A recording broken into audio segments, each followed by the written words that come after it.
The knock at the door wasn't just loud, it rattled the windows of my quiet lake cabin. Before I could even rise from the table, the door flew open and in barged Karen. The self-appointed queen of the neighborhood HOA. She didn't care that she was trespassing, didn't care that she was interrupting, certainly didn't care that her target, me, was in the middle of a very important meeting. What she didn't realize was that the man sipping coffee across from me was none other than a U.S. district judge. The very one reviewing the case against her HOA. Karen stormed in with her usual shrill voice. "You can't just do whatever. You want out here? This cabin is under HOA jurisdiction?" she barked, pointing her manicured finger at me like she was casting a spell. The judge slowly set down his cup and looked at her with raised eyebrows.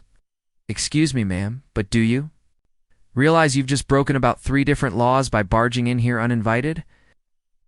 For the first time in the years I'd dealt with her antics, illegal fines, fake violation letters, and threats to seize my land, she looked rattled. "And just who are you?" she demanded, trying to regain her false confidence.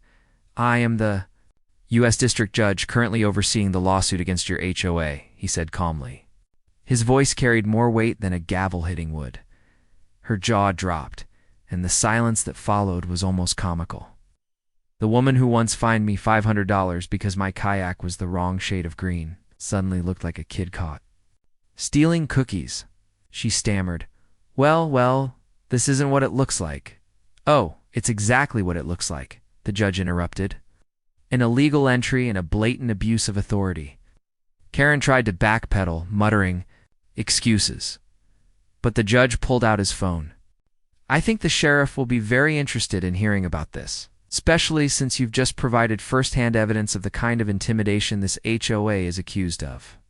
When the deputies arrived 20 minutes later, Karen was escorted out of my cabin in handcuffs, still sputtering about rules and community standards. The judge simply turned back to me and said, "Well, I think that seals the case, don't you?" It was poetic justice.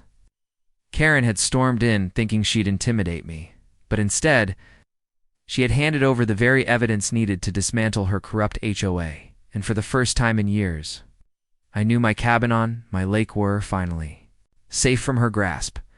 This story is just the beginning. There is so much more ahead. Subscribe to the channel to join me on this journey.